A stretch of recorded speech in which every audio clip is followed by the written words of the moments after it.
Building a business that runs without you, from hustle-dependent to self-sustaining enterprise. Introduction: the journey from owner-driven to system-driven. Many people start a business with a dream: freedom, independence, financial security, and the ability to live life on their own terms. But for many entrepreneurs, the reality becomes the opposite: long hours, constant stress, endless responsibilities, and a business that collapses anytime they step away. Instead of owning a business, they become owned by the business. A business that runs only when you are physically present is not a truly scalable business. It is simply a job that happens to belong to you. The real breakthrough comes when a business is able to operate, grow, and generate income without your constant involvement. That is what this book is about. This transformation is not accidental. It requires intentional design, strategic thinking, systems and documentation, delegation and leadership, the right mindset. A business that runs without you does not mean abandoning your business. It means your business can function without you being the only engine that drives it. Think about big companies. McDonald's operates with teenagers running the counter. Starbucks works the same way in every branch worldwide. Successful franchises operate even when the owner is on vacation. They operate on systems, not individual effort.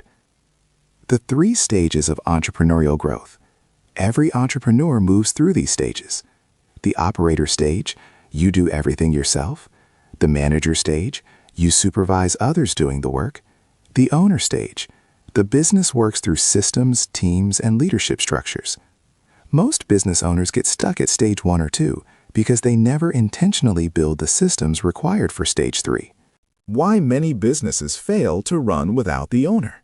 Here are common reasons. The owner never delegates. No written processes exist.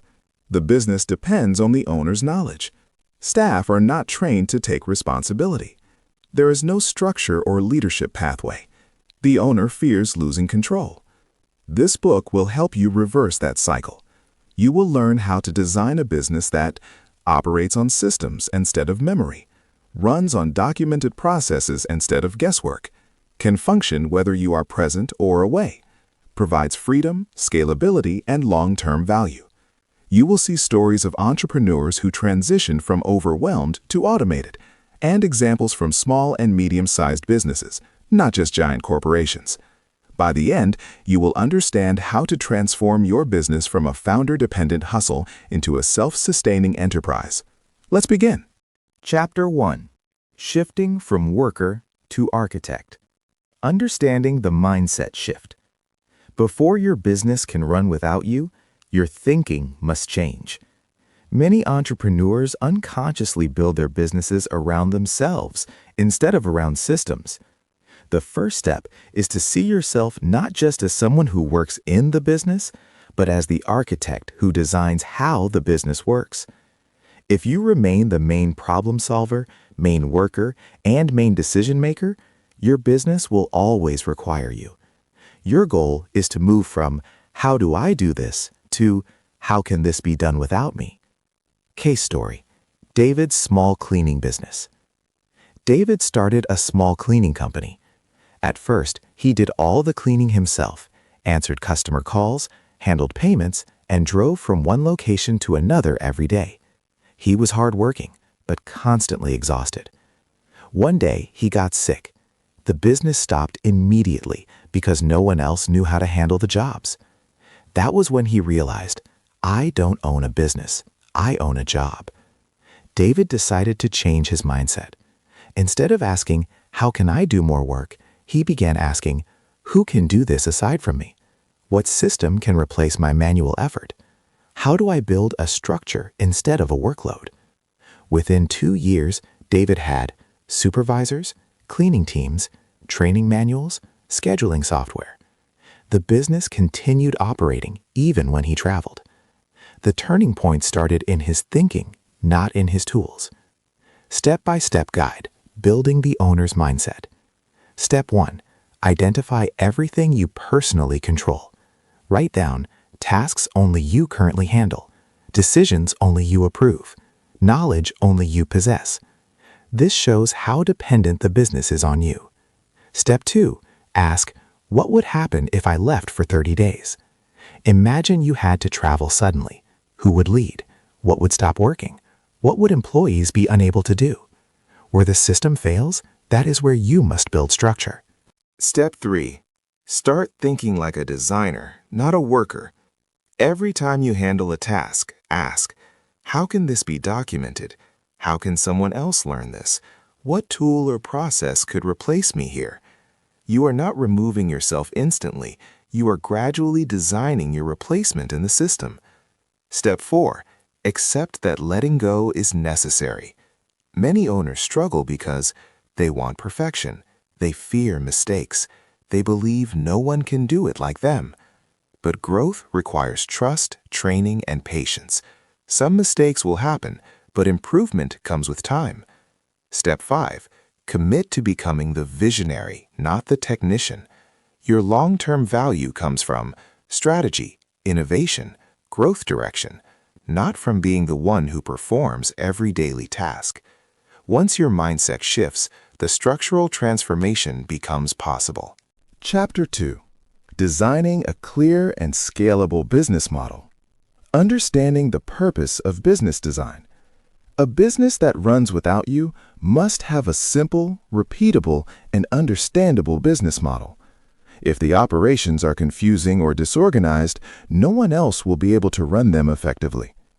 This chapter focuses on designing your business so others can easily understand what the business does, who it serves, how value is created, how revenue is generated, what success looks like. The simpler and clearer the model is, the easier it is for others to manage. Story: a bakery that couldn't scale. Sarah ran a small bakery. She was talented and made wonderful recipes, but the business was messy. She changed prices often, customized every product, and made decisions emotionally. Employees were constantly confused because there was no standard pricing, no defined menu, no consistent production process. Whenever Sarah traveled, production slowed and mistakes increased. Eventually, she redesigned her business model.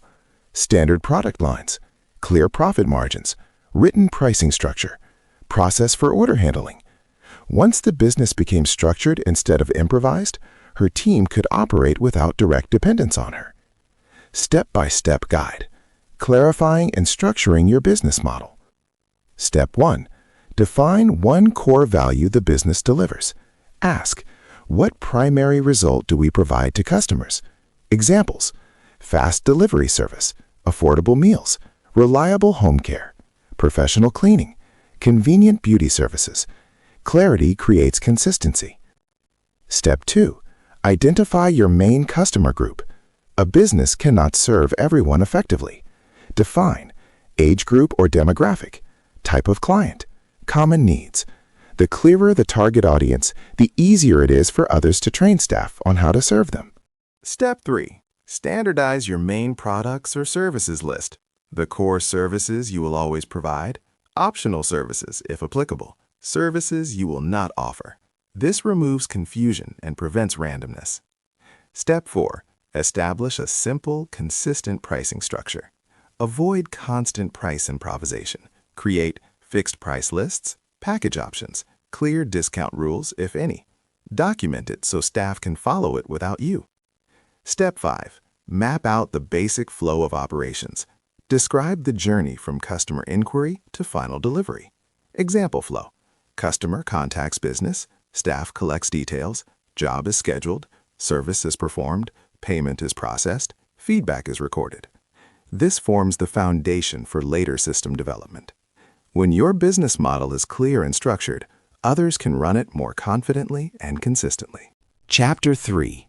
Documenting everything. The power of systems and SOPs. Why documentation is the heart of a self-running business. A business that depends on memory will always depend on the person who holds that memory, usually the owner. To build a business that runs without you, knowledge must be transferred from your head into written processes, also known as Standard Operating Procedures, SOPs. Systems turn experience into repeatable steps. Story: the auto repair shop that transformed. James owned a small auto repair shop. Before documentation, every employee worked differently. Customers received inconsistent service depending on which mechanic attended to them.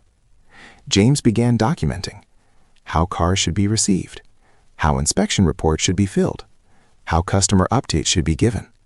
Soon, every mechanic followed the same workflow. Customer satisfaction improved, and the shop could operate even when James stepped away. Step-by-step guide, creating practical SOPs. Step 1. Observe your daily activities. For 1 week, notice tasks repeated frequently, questions employees ask repeatedly, problems that occur often. These are the first areas where you need SOPs. Step 2. Record the exact steps you take. Use simple language. Example: instead of handle customer complaints professionally, write listen without interrupting, apologize for inconvenience, confirm details of the complaint, offer solution options, record issue in complaint log. Clarity removes confusion. Step 3. Create visual or example-based guides where possible. Illustrations may include step-by-step screenshots, photos of correct procedures, sample forms, before and after scenarios. This makes learning easier for team members. Step 4. Store all SOPs in one accessible location. Examples: a binder in the office, a shared digital folder, a simple internal website. The goal is transparency and easy reference. Step 5. Train staff to follow SOPs consistently.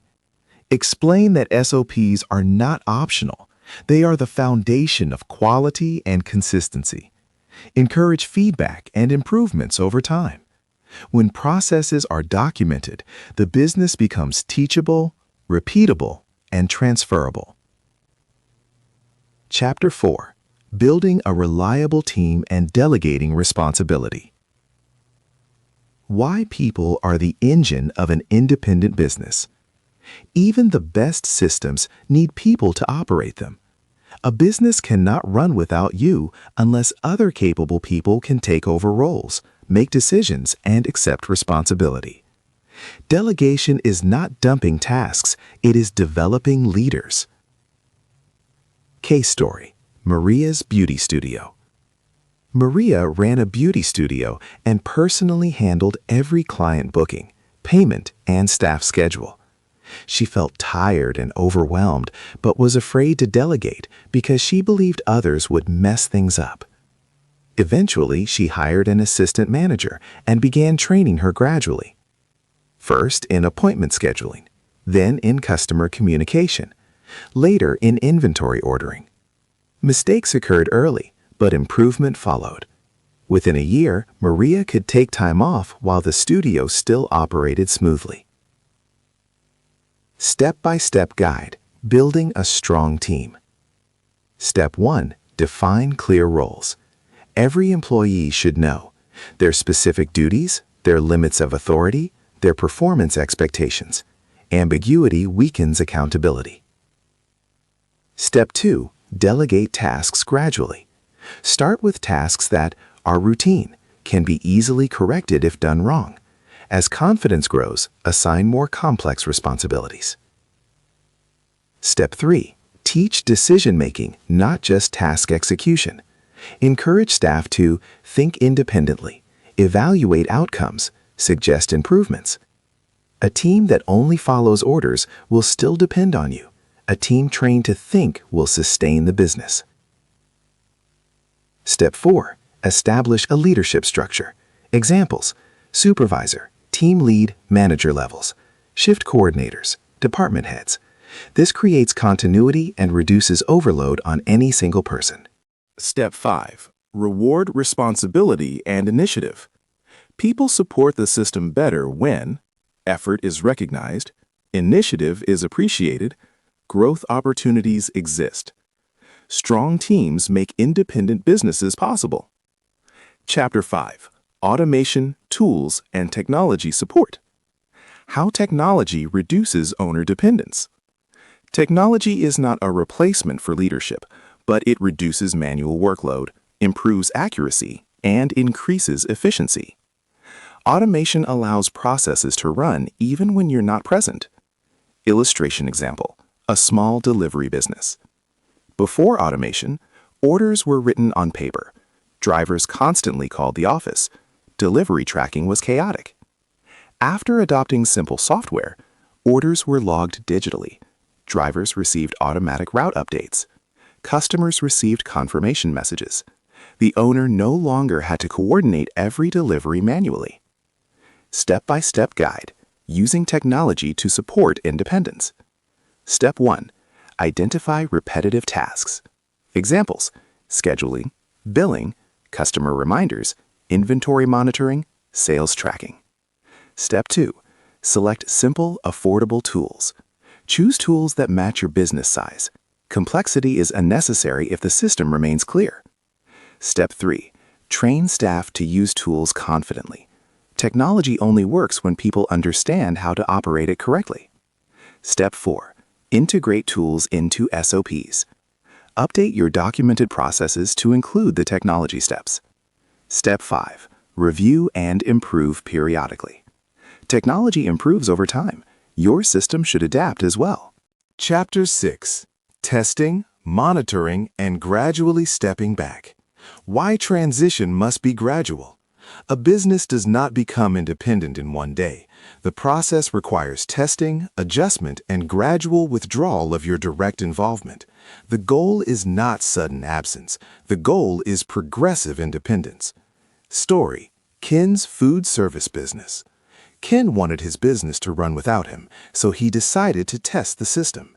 He took short breaks, first 1 day away, then 2 days, then a full week.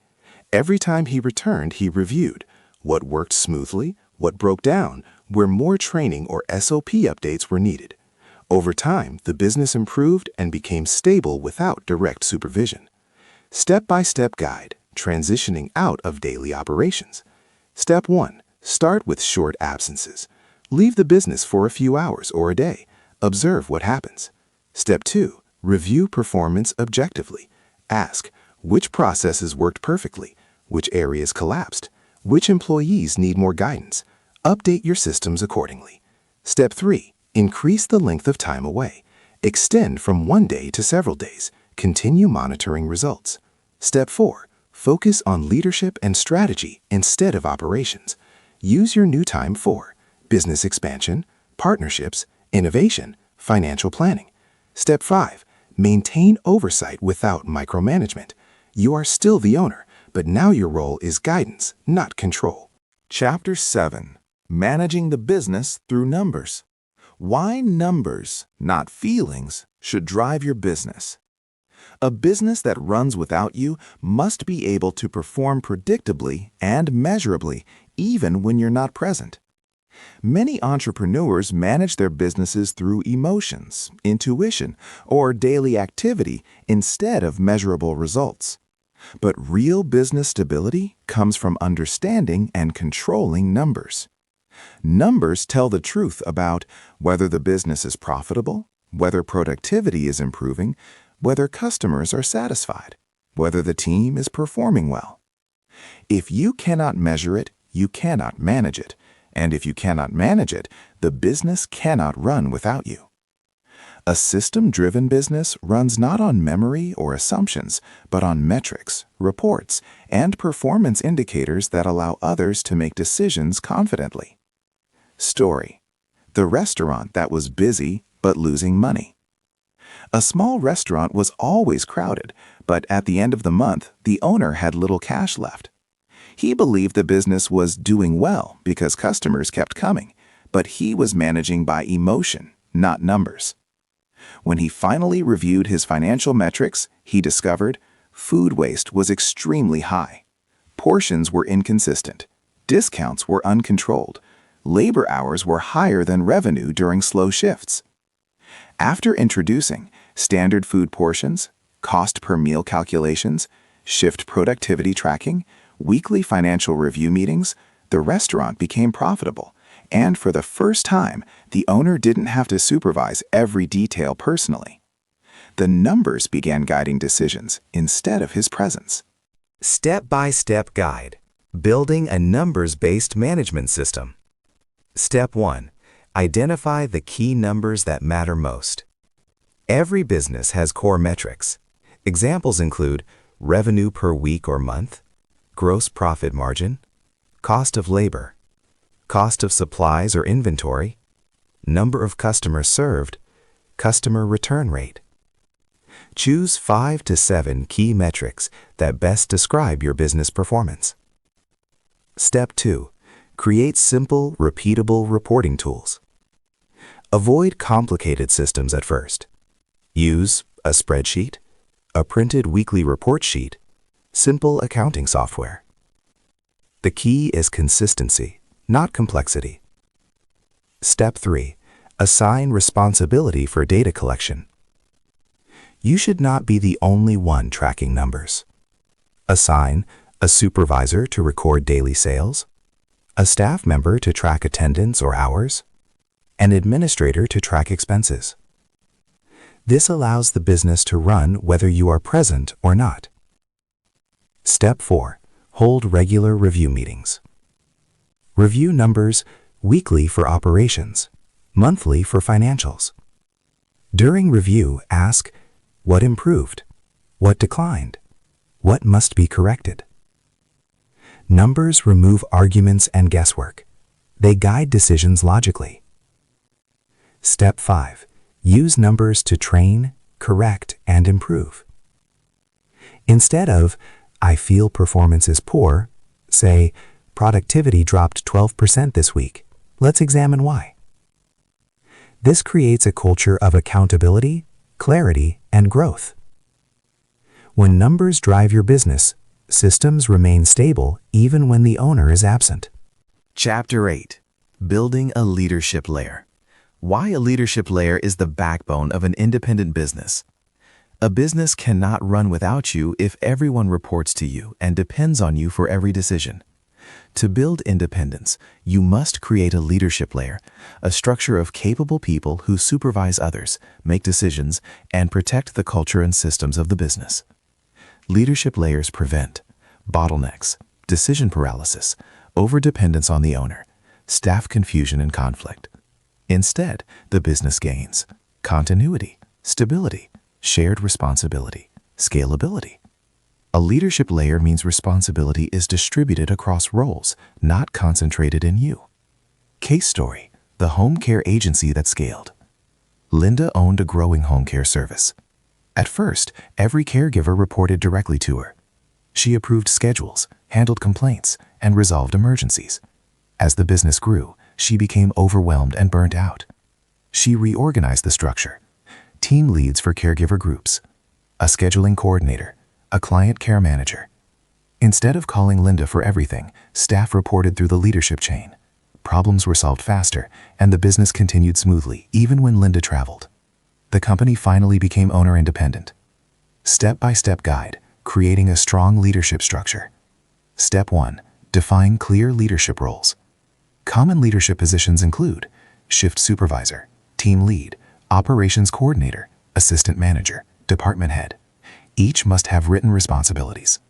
Step 2. Select and train potential leaders from within. Look for people who take initiative, communicate well, are trusted by others, show responsibility. Train them through shadowing you, gradual delegation, leadership meetings, mentorship. Step 3. Give leaders decision-making authority. Define what they can approve, what they must report, what requires your input only in rare cases.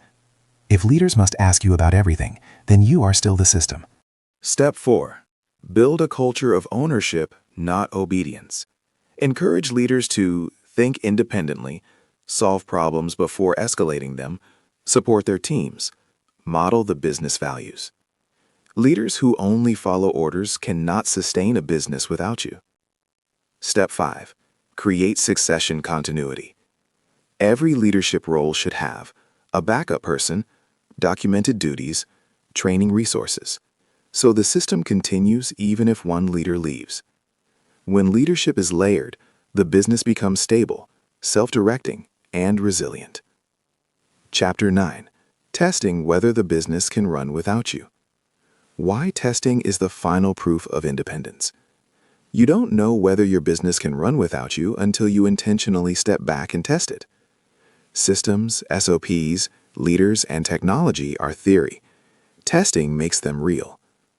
Testing exposes weaknesses in training, gaps in communication, flaws in processes, overdependence on certain people. The goal is not perfection during testing. The goal is learning, strengthening, and refining.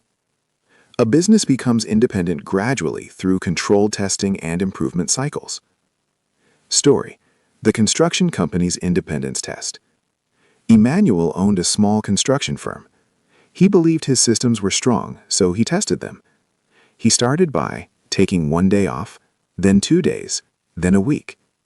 During each test, he documented mistakes that happened, decisions leaders were afraid to make, processes that failed. Instead of criticizing staff, he used the results to improve SOPs, provide better training, clarify decision boundaries. Over time, the company operated smoothly without him. The test process transformed theory into true independence. Step-by-step guide. Gradually testing business independence. Step 1. Begin with short, controlled absences. Examples: leave the office for half a day. Work remotely instead of on-site. Let the team handle operations. Avoid micromanaging during the test. Step 2. Observe what works and what breaks down. Pay attention to customer experience, decision handling, team communication, use of SOPs. Document every gap discovered. Step 3. Strengthen weak areas. Common improvements include updating procedures, providing clearer instructions, retraining staff, adjusting leadership roles. Tests make systems stronger. Step 4. Increase the length of time away. Move from 1 day to 3 days to 1 week to 2 weeks. Each stage reveals deeper insights. Step 5. Shift fully into the owner role. Once the business operates smoothly, your focus becomes strategy, growth, partnerships, innovation. You stop acting as the daily operator. You now act as the visionary and navigator. The business is now capable, resilient, and independent. Final reflection: building a legacy, not just a livelihood. A business that runs without you is not just about freedom or money. It is about creating something bigger than yourself. It becomes transferable, scalable, valuable, sustainable. It can continue to impact lives, provide jobs, serve customers, and build wealth even beyond your active involvement. This journey requires patience, discipline, mindset change, structured processes, and trust in others, but the reward is worth it. You move from being the worker to being the builder, from being essential to being strategic, from survival to legacy.